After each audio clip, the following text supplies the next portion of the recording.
Foli aleni tanni baw ye samali kono ani mali ko ka mafan akaw bismillah gandi malian tv ka television be kuna fon salmani aw ma sanga an wagati kan la aw balmumso amisila alias anita dede anga bi question be tali ke comme mo be ka plus ko irisu est ce que akanga irisu kana ka base di malla amina don dugu ngono ka malew nyini nga o hakilnana aw ni an anga je an wi resultat le nyama fe ne fa en sogoma ni sogoma ne wa ni bastila basi foite ni togoni jam ne togo samagenu ok tonton anya e ka foko franci kumbiano abe nevambo franci ga soro su kumbiano anya ye utara définitivement barkan ya ga mi be chegata ko malion bala ka foko russi est ce que akanga russi ga nuga base malla ya vu que france te yankaba on ne wa nga soira de nga la ini era de ne ba parce que sans qu'on entend temenen ay fin france la nga jamana kono vraiment begara cheni vraiment ni rishu sera ka nuga base sigan fa no o ka nga kungorota ya ngwa me wati minasa france be kalo kamini mana kamini na jamana mo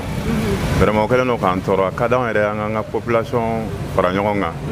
anga kuma ni gouvernement wala ka se ko base installer malla o woni ngala ini on ngala ini ore no sera ka ke parce que ni ay france be mana kawni feminu fo malimo vraiment anya bala ka foko alisa ani risu ka buldi nyona abuga siga dola ni risu sera wa base sigi ansa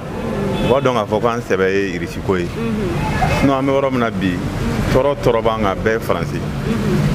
alika essaye obokana ni mana kamunu ye ka yala afrique sa ni fi ka belaja be mali de ga togo ga fala ute yala la dore no fero be mali yere no fe anga ni ke tara jamana mun na algerie nunu ni sonna aga ni kuna foni nunu be mali yere no fe kode vraiment koni kadon ye autorité ka laje ka jamana kono don hakilina laje pour que ame degumna ni anga se ka bola bon ni ka jamana yɛrɛ bɛ nin situation na yɛrɛ kɛlen no ka partenariat di ini jamana min ni ɲɔgɔn cɛ kan ka ɲini u fɛɛrɛ maliyɛnw yɛrɛ kama k'u kana u ka base yɛrɛ sigi yan an bɛ yɔrɔ min na bi o de y'an ka laɲini ye sinon tɔɔrɔ bɛ mali kan a bɛɛ ye faransi ye mun kama e bɛ k'i sinsin ko fɔ irisi ka n'a ka base sigi mali la mun de kama ka di ni irisi ka n'a ka base sigi mali la parce que min y'a diya ne ni kun ye depuis an y'an bolo di irisiw ma depuis IBK bɛ fɛn na anw bɛ irisiw wele la anw ka indépendance ta waati anw ni irisiw de ye baara kɛ u ye baara fɔlɔ minnu kɛ k'a jira anw na ka taa ni politique mɔgɔw nana o tiɲɛ o kɔfɛ n'u tun ye danaya bɔ an kan n'a ma ye k'an ye mɔgɔ ɲɛnamaw sɔrɔ transition n'u dara olu la n'u yɛrɛ bɛ k'a ɲini sisan k'a fɔ k'u dara olu la a tɔ b'anw yɛrɛ de bolo sisan transition yɛrɛ ka jateminɛ yɛrɛ la sisan san 30 tɛmɛnen ni politique mɔgɔw y'o kɛ ka jamana fɛn buruja sisan ni mɔgɔ ɲɛnama nana n'u yɛrɛ y'a ye o ye danaya da olu kan vraiment u kan k'u jija sisan k'o tɔ laban sisan a tɔ b'olu yɛrɛ de bolo sisan parce que an bɛ yɔrɔ min na bi il suffit que transition yɛrɛ k'a fɔ dɔrɔn nin ka kɛ tan décision ta dɔrɔn a banna ne ka jateminɛ o ye ni reçu kɔni b'an fɛ yan vraiment ne kɔni bolo a tɛna kɛ i b'a fɔ faransi ta parce que an n'u ye dɔ kɛ ɲɔgɔn bolo ka kɔrɔ depuis bi la ko tɛ u ye fitinin min kan an y'o ye ka tɛmɛ anw ma k'anw tilela mais anw yɛrɛ y'o nɔ ye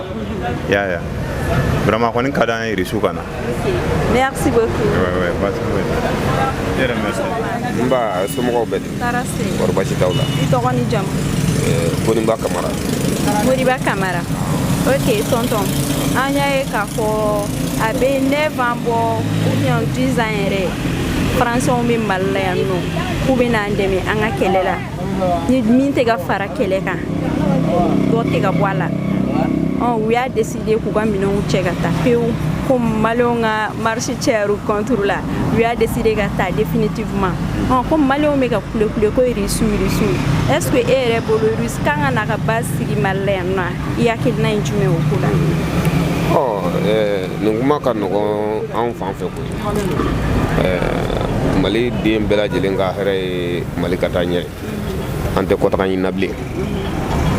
mali ko ni faransi ta depuis anw ma bange faransi bɛ mali kɔnɔ yan kana kodɔn ka faransi to mali kɔnɔ yan fo kana se an bɛ yɔrɔ min na bi an kɔni ma jɔyɔrɔ ye Faransi ka Mali mara la parce que a ma se ka nafa ɲa anw ma a ye perte min don anw kun a fanga bonyana kɛlɛ yɛrɛ bɛ kɛlɛ yɛrɛ tɛ o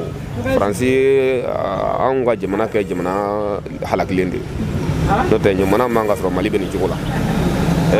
anw ka dugujukɔrɔfɛnw Faransi ye anw ka fɛn bɛɛ tiɲɛ kɛlɛ min b'anw ni Faransi cɛ jagoya ye kɛlɛ nin ye Faransi fɛ parce que anw ka dugujukɔrɔfɛnw tɛ sɔrɔ Faransi fɛ n'a ma anw kɛlɛ n'a y'anw kɛlɛ de a b'a sago sɔrɔ anw na parce que se wɛrɛ tɛ anw ye minɛn tɛ anw bolo ni Ala nana fara Mali kan o la ka Mali bɔ o dingɛ kɔnɔ an bɛ Ala de deli hali bi o Mali ka bɔ o dingɛ kelen kɔnɔ Faransi ka tagali an kɔni a diyara an ye bi a bɛnna ma sini an bɛ Ala deli fana maa min bɛ yen min bɛ se ka Mali dɛmɛ ayiwa hali min tɛ Russie la ye jamana min bɛ Mali dɛmɛ an mago b'o de la kɛrɛnkɛrɛnnenya la kɔni bi an bolo bɛ Russie an bolo b'u nɔfɛ bi an bolo b'u nɔfɛ sini wa a ka d'an ye fana u kana an dɛmɛ ka jamana in jɔ u ka sigi an fɛ badenya ni jɛɲɔgɔnya ni hɔrɔnya la a kana kɛ Faransi ta ɲɔgɔn ye k'a bolo bɔ kunnatɔw bolo k'a don bagitɔw bolo an kɔni tiɲɛna an t'o fɛ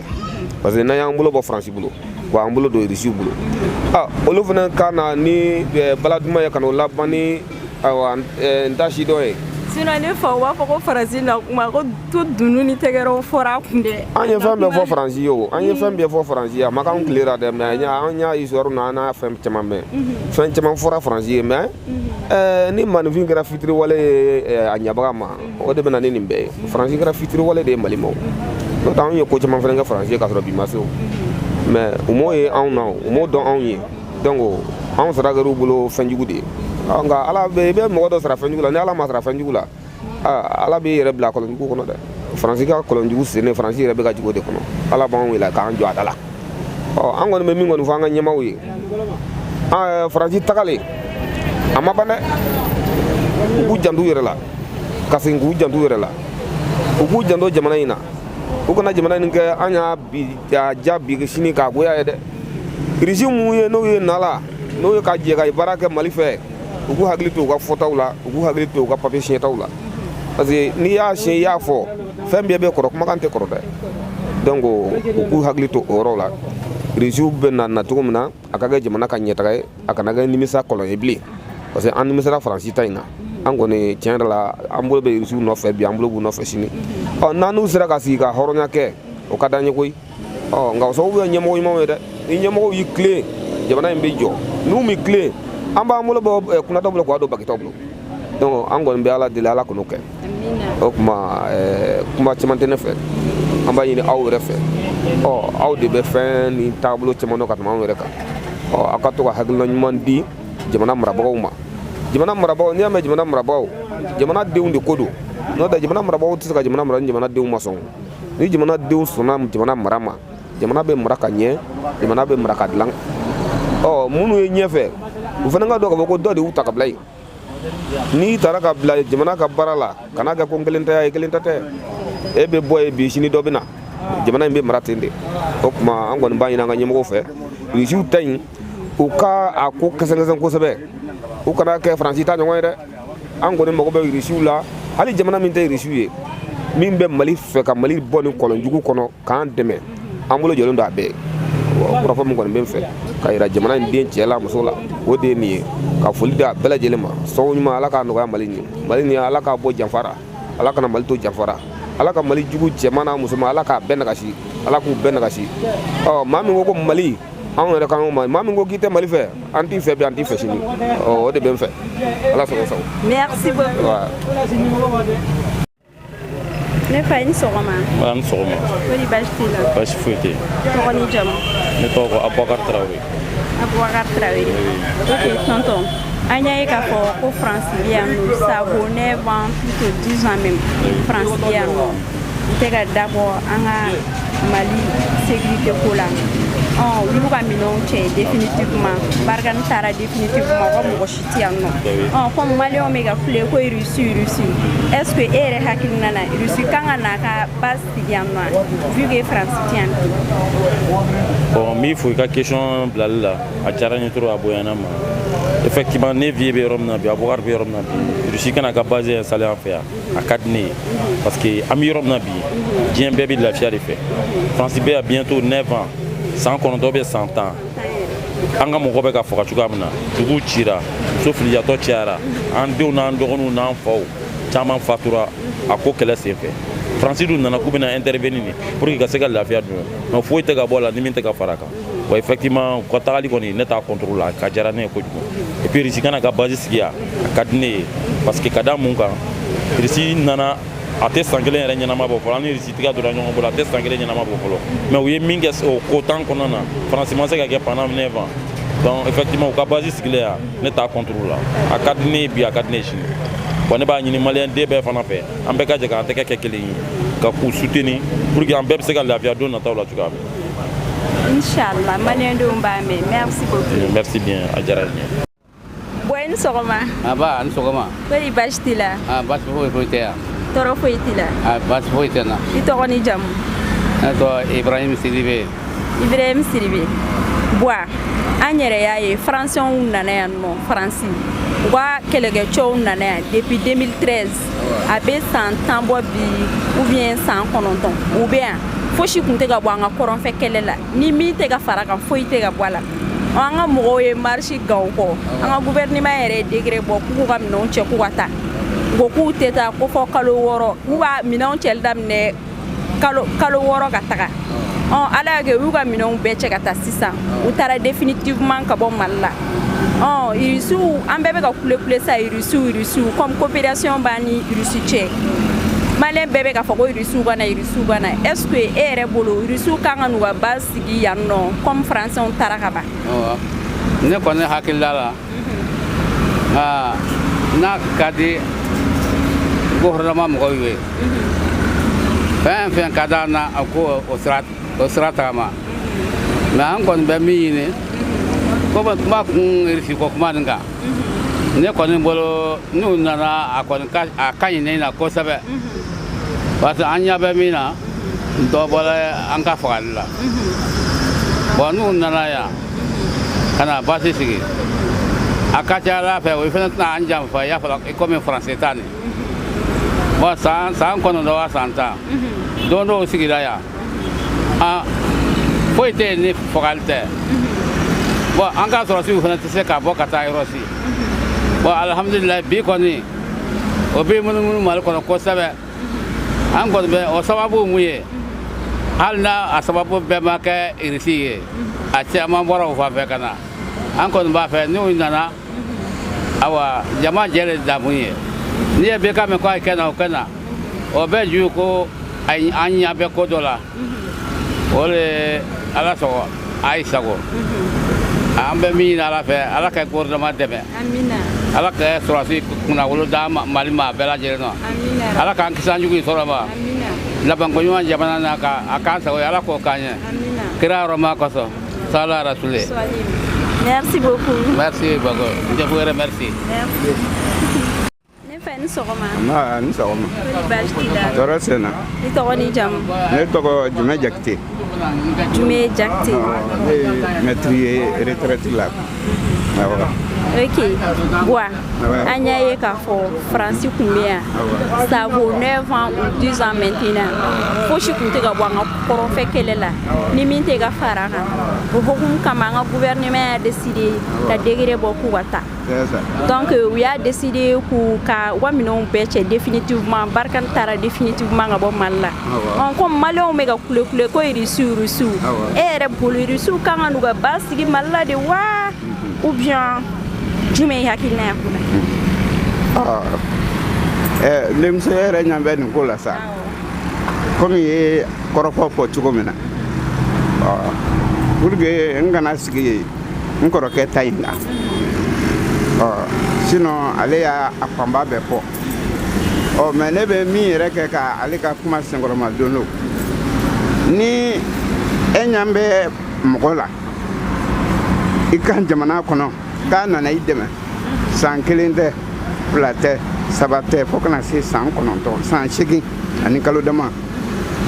ni min tɛ k'a fɔ ka fara jigilatigɛ la foyi tɛ ka bɔ a la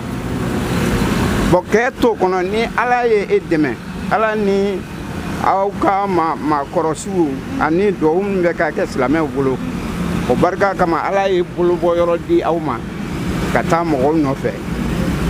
bon olu nana déjà kalo dama an bɛ k'olu nɔ ye bon n'a fɔra ko hali sa dɔ bɔra fagaliba in na mais a ma ban fɔlɔ ni kan nana ne hakili la irisi ka kan mana n'a sigi n'o ma dɔ bɔ a la o bɛ dɔ fara a kan cogo di i n'i ka bana fura ye e hakili la nin b'i ka bana furakɛ e b'i ban o la voilà bon n ka kuma o ni n kɔrɔkɛ ka kuma bɛɛ ye irisiw ka nali aw ka to n k'o yɔrɔ fɔ tubabukan la parce que n t'a dɔn n bolo o fɔ bamanankan n bɛ se k'a fɔ bamanankan fana na o bisimilalen dɔ depuis u ma se yan parce que u ŋaniya y'a yira k'a fɔ n'u nana a ka ca ala fɛ hali minnu bɛ k'i to an kɛrɛfɛ jamanaw la ka bɛn an kan fura bɛ sɔrɔ o la o de y'a lasigi sɔrɔ n ka kuma de filɛ nin an b'a merci beaucoup ka to b'a la sala mamadu an b'a Boa, in sɔgɔma. Baasi la de. Sori baasi tɛ yen. Wala baasi. Nse. Denbaya. I tɔgɔ ni jamu. Malamini. Malamini. A Nimaga. Malamini Nimaga. Ka bɔ Ɲɔrɔ di Sahel. Ah, ok. Quartier Jaka. I Nimaga. An y'a ye Français mɛnna yan nɔ depuis 2013 u bɛ yan fosi tun tɛ ka bɔ an ka kɔrɔnfɛ kɛlɛ la ni dɔ de ma fara kan fosi tun tɛ ka bɔ a la an y'a décidé k'a fɔ k'u ka taa donc u y'u ka minɛnw cɛ définitivement ka bɔ Mali la pewu-pewu comme maliyɛnw ɲɛ b'a la Russie bɛ k'an dɛmɛ maliyɛnw bɛ ka kule-kule ko fɔ ka Russie de ka base sigi Mali la yala e fɛlɛ ye mun ye base sigi ko in na o ka ɲi an bɛ dugawu kɛ Ala k'a ɲɛ sinon Faransi nali a nana yɛrɛ de ma jamana Mali de Faransi nana yɛrɛ de a ma na yɛrɛ Faransi ye min kɛ Mali la Ala kɔni b'o dɔn n bɛ bari yɛrɛ de européen yɛrɛ ju ye Faransi de Faransi de européen ye n'a fɔra k'ale nana ye mɔgɔ ye min bɛ se k'a gɛn ka ban kun na alhamdulillah transition mɔgɔw u ye ŋaniya min ta Ala k'a ɲɛ u bolo Ala k'a ɲɛ u bolo ka kunna wolo da n'u ma Russie ka na hali ni baji bakari y'u ja u ka sigi o ye ne kɔni ka miiriya y'o ye. mais e yɛrɛ bolo français min kan na est ce que Russie bɛ se k'o ɲɔgɔn kan na u tɛna sɔn k'o ɲɔgɔn kan na ya. ayi u tɛ kelen ye o damina ninnu n'a sa sami ninnu pa dabɔ san kelen u m'o kɛ o mais yan n'o yɛrɛ o asa bɛ dɔw de kɛ dɔrɔn Ala k'a minɛ ko ɲa Mali bɛ mɛn ɲini a bɛ yɛlɛmali min ɲini Ala k'a nɔgɔya Ala k'an bɛɛ sago ye an b'o de ɲini Ala fɛ o de tun don. merci beaucoup. Ala ka tile hɛrɛ. Amin alayi. Tonton ni sɔgɔma. Aba ni sɔgɔma ma fi. Baasi t'i la. Baasi tɛ n na. I tɔgɔ ni jamu. Tɔgɔ ye Abdoulaye Diallo. Abdoulaye Diallo. Awɔ. Ok tonton an y'a ye k'a fɔ Faransi tun bɛ yan depuis 2013 u nana Mali la k'u bɛ n'an dɛmɛ an ka kɛlɛ la fosi tun tɛ ka bɔ kɛlɛ la ni min tɛ ka fara kan don o don a bɛ fɔ k'u ye dugu dɔ minɛ rebelle don o don a bɛ fɔ k'u ye dugu dɔ minɛ an ka mɔgɔw y'a décidé k'a fɔ k'u ka taa donc u y'u ka minɛnw bɛɛ cɛ définitivement ka taa ka bɔ Mali la o ko hukumu kama Russiw nana u bɛ k'an dɛmɛ kɛlɛkɛminɛnkow la donc finalement maliyɛnw yɛrɛ bɛ ka fɔ sisan ko Russiw ka n'u ka base sigi Mali la i hakilina ye mun ye o ko la. Voilà o kuma diyara n ye Faransi ko in vraiment a ko nege t'an na bilen parce que min ye Russie ko yɛrɛ ja an ye i b'a jateminɛ hali du kɔnɔna yɛrɛ la ni mɔgɔ bɛ yen mɔgɔ bɛ siran mɔgɔ min ye a ka du bɛ bonya o ye tiɲɛ ye dɛ donc n'Ala ye Russiw kun sin anw ma an bɛ Ala fo ka Ala barikada an ye dɔ kɛ Faransi bolo ten sa Faransi ma foyi k'anw ye min ye hɛrɛ ye n'Ala y'a kɛ u taara ka bɔ anw da la vraiment o diyara an ye an bɛ Ala fo bon Russie ta Faransi ye min k'an na Ala kana kɛ Russiw k'o ɲɔgɔnna k'an na sinon an ye Faransi labila cogo min na o sira kelen Russie bɛ se ka labila n'o sira kelen fana ye o kana mɔgɔ jɔrɔ Mali ye Mali de ye jamana si ta tɛ Mali ye wa mɔgɔ si tɛ se k'a fɔ k'i bɛ Maliyɛn bɛɛ faga ka ban Ala de bɛ se k'o kɛ mɔgɔ tɛ se k'o kɛ donc an bɛ ninnu fo k'u barikada vraiment hali bi o sa Ala k'an ni Faransi cɛ janya ɲɔgɔn na awɔ Ala ka barika don Russiw la Russie ka nalen Ala ka barika don a la Ala kana kɛ Faransi ta ɲɔgɔnna ye kuma min bɛ fɔ non an kana jɔrɔ la an k'an jigi da Ala n'a kira kan a y'a faamuya kɛ Faransi nana cogo min na ala ka kula bat kɛmɛ don an cɛ ni irisiw ɲɔgɔnna sira ta droit ma an bolo ka faransi gɛn an bɛ se ka irisiw gɛn o droit kelen ye maliyɛnw kana jɔrɔ o la an ka ɲɔgɔn minɛ dɔrɔn voilà merci. Ok, merci beaucoup. Allez voir. Ala ka tile. Tonton sɔgɔma. Nba yɛrɛ sira ne ba yɛrɛ dɔrɔn. Tɔgɔ ni jamu. Tɔgɔ Ismail Jara. Ismail Jara. Ok, tonton an y'a ye faransi kun bɛ Mali la yan a bɛ san 10 bɔ ou bien san 9 a bɛ Mali la yan nɔ fosi kun tɛ ka bɔ an ka kɔrɔfɛ kɛlɛ la ni dɔ kun tɛ ka fara a kan fɛn fosi kun tɛ ka bɔ a la o ko hukumu kama an ka jamana ɲɛmɔgɔ y'a décidé k'a fɔ k'u k'u ka minɛnw cɛ u ka taa comme an ɲɛ b'a la Russie bɛ k'an dɛmɛ tellement maliyɛnw bɛ ka kule ko fo an ka Russie de wele u ka n'u ka base sigi Mali la yan nɔ comme faransi tɛ yan nɔ yala e ye fɛɛrɛ ye mun ye o ko la. Voilà kɔrɔfɔ in a diyara ne ye ne ba ne yɛrɛ bolo an ka ɲɛmɔgɔ yɛrɛ fana sumayara nin ko in fɛ dɔɔni munna u sumayara parce que ni fɛn fɛnɛ n'a ɲɛnabɔbaga ma na a tɛ se ka ɲɛnabɔ joona sinon n'i y'a jateminɛ faransi yɛrɛ filɛ nin ye diɲɛ yɛrɛ kɔnɔ tuma min yɛrɛ bɛ diɲɛ dugukolo kan sababu ye faransi ye vraiment ni ala ye o daga bɔ an da la ka mɔgɔ sɔrɔ mɔgɔ min bɛ se k'o daga bɔ an da la an bɛ ala fo ka ala barika da ka mɔgɔw ko ɲuman dɔn faransi kɔni hali n'a yɛrɛ ma se Mali la bilen vraiment a ka di ne ye. Mais u ka kuma bɛ ka caya yɛrɛ. U ka kuma bɛ ka caya an ka ɲɛmɔgɔw kɔni k'u jɔ kɔmɔgɔw kana bɔ ɲɛmɔgɔw kɔ dɔrɔn k'u muɲu hali bi sɛgɛn kɔ ye hɛrɛ de ye. Irisiw kana vraiment irisiw mana na tiɲɛ yɛrɛ la u ye na min yɛrɛ fɛnɛ kɛ vraiment a ye ne nimisi wasa parce que u na tile dama dama in kɔnɔ ko bɛɛ yɛlɛmana mankan bɛ ka commencer ka nɔgɔya dɔɔni ni irisi yɛrɛ jateminɛ ka na ala yɛrɛ ka i b'a ko ala ka cidenw de don ka na Mali ma ani ɲɛmɔgɔ minnu b'an kunna Asimina a nɔfɛmɔgɔ ninnu ala ka cidenw de don mais maliyɛnw t'a dɔn quoi n'a y'a kɛ kulubu kalaba ne ninnu tilara na wallahi ni ala y'a kɔ don an na ni diɲɛ wuli yɛrɛ tɛ an kɛ man di ka hɛrɛ sɔrɔ dɛ sinon kɔrɔnfɛla la yan nɔ faransi avion wuli o kɛra bɛɛ ɲɛna ka taa an ka mɔgɔw faga bɛɛ na Musa Mara taara don min na kɔrɔnfɛ ka avion wuli ka an ka mɔgɔw faga o kɛra bɛɛ ɲɛna o ma don mɔgɔ si la yan nɔ mais i bɛ ka u y'o namu yan nɔ k'o da yan nɔ vraiment kɔni ne kɔni tɛ n t'a yafa faransi bi n t'a yafa ka sini a n'a dɛmɛbaga bɛɛ lajɛlen n'i y'a mɛn Messi faransi de Messi Messi mɛ kɛ mɔgɔw ka so kɔnɔ dɛ o de ye Messi ɲinɛ ni Messi kɔnɔ o de ye faransi a kasa ka go a ka misɛn vraiment tiɲɛ yɛrɛ la a daga ka bɔ an da la ni ala y'a daga bɔ an da a bɛ diya an ye dɛ a bɛɛ n'ala cɛ a nɛgɛ kisɛ kelen yɛrɛ de t'an ni na bi wallahi an bɛ dugawu de kɛ Irisi ala ka n'u dɛmɛ ala ka hakili ɲuman d'an n'u Irisiw fana ka nana faransi ta ɲɔgɔn na dɛ u jogo yɛrɛ tɛ jogo sugu kelen ye hadamaden sugu kelenw tɛ quoi an bɛ ala ka dan fɛ o fɛn sugu kelen ala yɛrɛ y'o fɔ o yɛrɛ fɔra ka tɛmɛ diɲɛ yɛrɛ dugukolo ka kan nanzara min yɛrɛ ka jugu ni nanzara bɛɛ o ye faransɛ de ani mɔgɔ tɛ se ka jɛ quoi a kasa ka go a mɛsilama de don nanzara tɔ in bɛɛ ka fisa ni faransi a fɔ ne de y'o f'i ye awɔ an bɛ dugawu kɛ hali ala ka Mali ala ka bɔ nin jugu bolo jugu min bɛ Mali kɔnɔ a bɛ Mali kɔ ala k'an kisi u tɔɔrɔ ma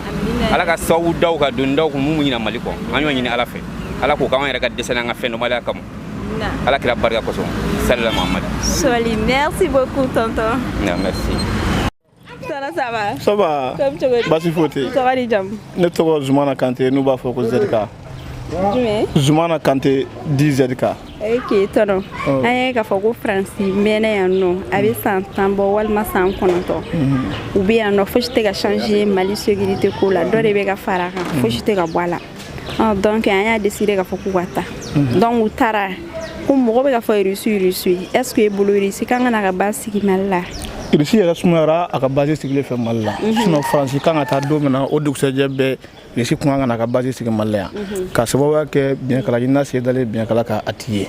faransi de kun ye Mali ka problème ye a dogolen tɛ diɲɛ mɔgɔ si la faransi bi yɔrɔ yɔrɔ la gɛlɛya b'a la ni suma bi yɔrɔ yɔrɔ la o ni mɔgɔ bi yɔrɔ yɔrɔ la faransi surasi yɛrɛ mana kɛ i ka dugukolo kɔni ka dɔrɔn i ni hɛrɛ fara la sabu olu de bɛ terroriste formé olu yɛrɛ de ye terroriste ye donc n'olu taara kuma min na n'a ma ɲɛ ko partenariat b'a ni Russie cɛ Russie ka base kan ka kɛ Mali fan yɛrɛ bɛɛ la n'i y'a dan ne ma yɔrɔ kelen tɛ Gawo tɛ Kidali tɛ c'est à dire k'an bɛ yɔrɔ yɔrɔ la a kan ka kɛ Russie ka base ye irisi sumaro yɛrɛ fɛ ni a bɛ se bi bɛɛ irisi kana ka base sigi Mali yan o de ka d'an ye kosɛbɛ kosɛbɛ. irisi ta kana kɛ Faransi ta ɲɔgɔn dɛ parce que a fɔra ko Faransi na kuma ko mɔgɔw kontan na Faransi ka t'u bisimila k'u accueillir ka ɲa u nana kɔkani kan ne bolo n'a ye irisi fana wele u ka n'u ka base sigi u t'u n'o ɲɔgɔn k'a la. Bon ne bolo irisi tɛna ka base sigi irisi ta tɛ kɛ Faransi ta ɲɔgɔn ye k'a sababu kɛ irisi ni Faransi qualité kelen tɛ an y'a ye irisi bɛ yɔrɔ yɔrɔ la ani Faransi tun bɛ yɔrɔ min na kelen tɛ parce que irisi ka partenariat ala da sisan ma u ka base tɛ fɔlɔ mais partenariat min b'an n'u ni ɲɔgɔn cɛ u ye dɛmɛ min kɛ k'an sɛgɛrɛ ani coopération an n'u bɛ ka coopérer cogo min na o ni Faransi ta tɛ kelen ye donc c'est pour cela ne b'a jigiya k'a fɔ irisi ta ni Faransi ta tɛna kɛ kelen ye parce que mɔgɔ qualité kelen tɛ u bɛɛ ye tubabu ye mais tubabu tɛ kelen ye yaya. Ok, merci beaucoup. Merci. Ça va. Ça va. Ko cogo di? Ma tɛ togo la. Tɔgɔ ni jamu? Ousmane M. Jara. Jaragɛ. Ça va. Ça va. An y'a ye Faransi kun bɛ yan. Sabu 9 ans ou 12 ans maintenant Faransi bɛ yan nɔ. Fosi kun tɛ ka bɔ an ka guerre la. Ni min kun tɛ ka fara kan foyi kun tɛ ka bɔ a la. An ka mɔgɔw y'a décider k'a fɔ k'u ka taa. U y'u ka minɛnw cɛ ka taa définitivement. Comme ani Rusiw bolo bɛ ɲɔgɔn bolo sisan nɔ. Maliyɛn bɛɛ bɛ k'a fɔ ko fɔ Rusi de ka n'a ka base sigi Mali la yan nɔ. Yala e ka hakilina ye mun ye o ko la? Bon ne hakilina Faransi ka tagali o na ne b'an kɔni y'o kɛ foyi ma se ka kɛ mun ye Irisi ka côté base sigi wani base ma sigi n'u bɛ se ka baara kɛ mais an bɛ Faransi fana bolo ten de Faransi ni ne sigi Mali kɔnɔ yan mais mun fana b'a yira na ni Irisi ni ne sigi to n'o ɲɔgɔn wɛrɛ fana se ka kɛ donc an n'u bɛ se ka baara kɛ côté wɛrɛ mais mun ye base kuma an bɛ se k'an dɛmɛ minɛn ko ni sɔrɔsi ko la mais mun ye base ko ni ne kɔni parce que tubabu tɛ se ɲɔgɔn janfa dɛ an dun ye farafinw ne yan fɛnɛ an farafin dama de kan ka ko kɛ ɲɔgɔn fɛ bon base ko kuma nin kɔni non ne ma sɔn o kuma nin ma dɛ u kɔni bɛ se ka na an n'u bɛ collaboration kɛ domaine caman na mais mun y'a la ka na base sigi o kɛlen fo k'u implanter an fɛ yan yɛrɛ de u n'u sigi an fɛ yan yɛrɛ de donc o ko nin kɔni o ma ne kun minɛ dɛ non o ma ne kun minɛ. Ok, merci beaucoup. Merci à toi aussi. Kɔrɔkɛ, ça va? Ça va, alhamdulillah. Tu vas bien, j'espère? Oui, tout va bien. Ko bɛ cogo di? Alhamdulillah, an b'Ala fo. Tɔgɔ ni jamu? Dawuda Kulubali. Dawuda Kulubali. Ok, kɔrɔkɛ, an y'a ye k'a fɔ ko Faransɛw tun bɛ yan nɔ a bɛ 9 ans bɔ a bɛ ɲini ka taa 10 ans na Faransi tun bɛ yan nɔ k'u ka n'an dɛmɛ kɛlɛ la 10 ans kɔnɔna la fosi tɛ ka bɔ a la ni dɔw tɛ ka fara fɛn kan fosi tɛ ka bɔ a la maliyɛnw wulila ka marche kɛ u contre la u yɛrɛ nana essayer k'u ka minɛnw cɛ bon an filɛ don min na komi bi u y'u ka minɛnw cɛ définitivement u taara ka bɔ Mali la ko maliyɛnw bɛ ka kule ko Irisiw est ce que e yɛrɛ bolo Irisiw kan ka n'u ka base sigi Mali la yan nɔ comme Faransi o kɔni effectivement pour moi o ka ɲi parce que n'i y'a ta k'a jateminɛ k'a lajɛ Faransi bɛ yan a mɛnna kosɛbɛ an ka jamana in kɔnɔ Faransi bɛ yan ni ne yɛrɛ ko m'a fɔ a ka ca ni san 10 ye kɛlɛ b'an fɛ yan a ma se ka ban olu kɔni u bɛ taa ni ka segin la an bolo yan an bɛ k'u ka sɔrɔsiw sara an bɛ ka fɛn caman k'u ka mɔgɔw ye bon Irisi nana même pas 1 mois ou 2 mois an ɲɛ sɔrɔ ko la hali ni kɛlɛ kɔni ma ban an kɔni an b'a dɔn k'a fɔ an ka sɔrɔsiw y'u jɔyɔrɔ sɔrɔ kosɛbɛ armée ninnu filɛ u bɛ ka baara modèle dɔw kɛ faso in kɔnɔ a ka d'an ye kosɛbɛ ka sabu kɛ Irisi ka dɛmɛ Faransi kun an m'a fɔ ko Faransi tɛ se o la dɛ hali n'u bɛ se o la u m'o ɲɛ yira an ka mɔgɔw la olu don bɛ an bɛ se k'a fɔ a bɛ san 10 bɔ u ma se ka an ma jɔyɔrɔ foyi dɔn o la. mais pour toi est ce que Faransi tun bɛ se k'anw dɛmɛ vu que Faransi kun natɛ bɛ an ka dugu jukɔrɔfɛnw kan hali n'a b'u bolo est ce que dɛmɛ kun tɛ gɛlɛya. bon Faransi kɔni pour moi se caman b'u ye Mali kɔni ka Mali dɛmɛ o tɛ koba ye Faransi bolo parce que Libi filɛ cogo min na Faransi de nɔ don bon Libi kɛlɛ juguyara ni Mali ta ye Faransi kan ka se ka Mali bɔ nin dɛmɛ kɔnɔ bon pour moi u banna de ne kɔni ka hakilila la u banna de. mais u banna ka da kun jumɛn kɛ e hakilina na. bon u kɔni ne kɔni ne ka hakilila la u banna ka sabu kɛ u bɛ ka u mago bɛ fɛn dɔ la Mali la yan u bɛ k'o de ta ka taa n'o ye parce que n'u sera ka Mali dɛmɛ ka kɛlɛ in ban u mago bɛ mun na u tɛn'o sɔrɔ bilen quoi o kɔni o ye ne ka hakilila ye. mais Irisiw ka na o ka di ye kosɛbɛ. Irisiw ka na o de ka d'an fasodenw yɛrɛ caman kosɛbɛ bi. merci beaucoup. Merci à toi aussi.